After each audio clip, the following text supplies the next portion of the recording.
To start, I have a little challenge for you guys. So you're not allowed to smile, okay? No smiling. Make sure you don't smile. No laughing. No talking. Can't talk either. Can't talk either. But I want you to look at your friends. No talking, no laughing, no smiling, right?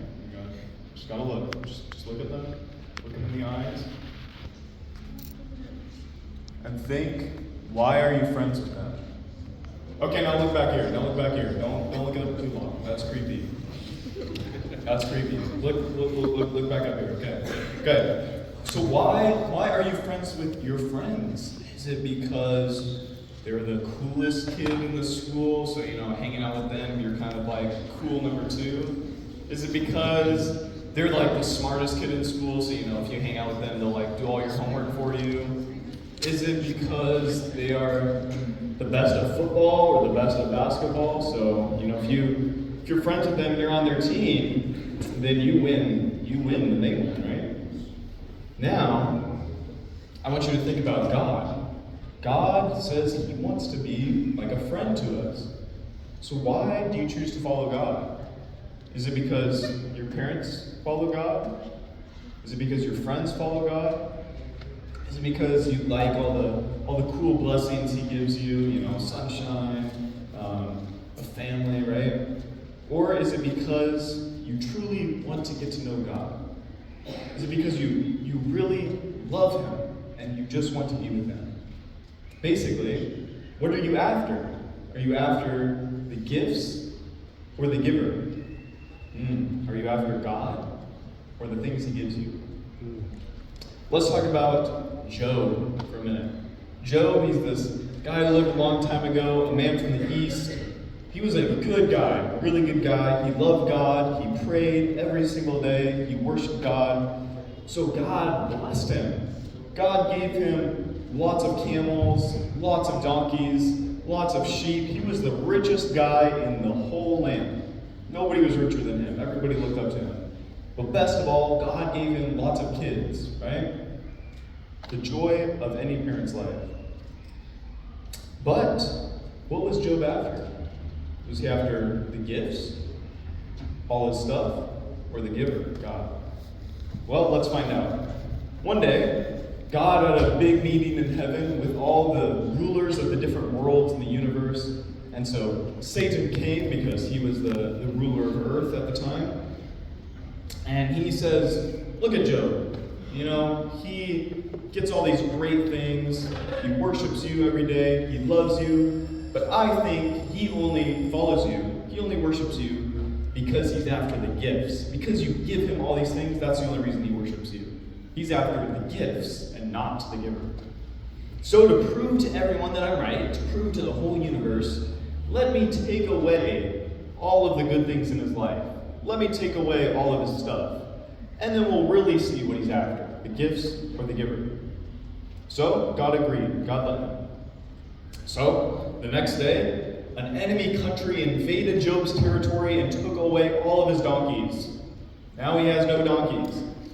The same day, a big fire started and killed all of his sheep. Now he has no sheep too. What's he going to do? But the same day, some foreign raiders came and took away all of his camels. Now he has no sheep, no camels, and no donkeys. Now he's poor. But then worst of all, on the same day, a big storm came and killed all of his children. Now he has all of his family dead. That's tough. But Job still praised God. Job still worshiped God. But Satan was not convinced. He said, well, he still has some good things in his life, right? So that must be why he's still worshiping you. Job is still after the gifts and not the giver. So, God, let me take away his health. Let me take away what gives him life.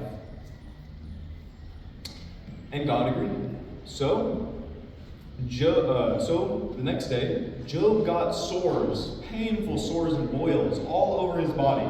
He was in immense pain. He couldn't stand or sit down or lay down without being in pain. He was just always in pain. His body was just covered in these sores. Now I've been hurt in life, and I know you have too. I know you've lost things just like everybody else. Maybe a family member died. Maybe your parents lost their job or their home. Maybe your best friend moved away. Or maybe it's just something really small that you really cared about, but you lost it. What have you lost? What have you lost? In this sinful, broken world, we're all going to lose things. Everybody's lost things. I know you have, I know I have, I know they have. We've all lost something. But how we respond to this loss shows what we seek after, the gifts or the giver. So let's go back to the story of Job. Job, he was just sitting there in pain, crying because his kids just died, crying because he lost all this stuff. And his wife comes up to him. And she's like, well, Job, you should just give up and die, right? You should curse God. Obviously, God doesn't really care about you anymore. You should just give up and die. Then his friends come, and they're like, well, Job, if we really think about this, you must have had to do something really terrible for God to be punishing you like this. You must have gone and done some horrible, horrible stuff. So they were accusing Job. So Job became very sad and depressed. Wouldn't you? How would you feel if you were Job? Job thought, he was like, if enduring this trouble, losing all these things that I care about, if being in this kind of pain, if having everybody against me, even my wife and my friends, if all of this is what it means to live in this world, I don't want to do it anymore. I wish I was never born. I wish I wouldn't have to live. I've had many people, close friends, family members, who have felt this way. That this world is so bad, so painful, that they don't want to live in it anymore. And maybe you've experienced this. Maybe you feel like giving up on life. But I want you to know that you're not alone. But these thoughts, these feelings can bring us down and make us feel the same thing that Job felt, depressed, sad, like life is too hard. You can even become frustrated or mad at God. God, why are you letting this happen to me? Why am I feeling this kind of pain? Why aren't you doing anything to help? But how will we respond? Are we after the gifts or the giver? I grew up in the state of Idaho, and we have lots of beautiful mountains like you guys. We have lakes and rivers and trees.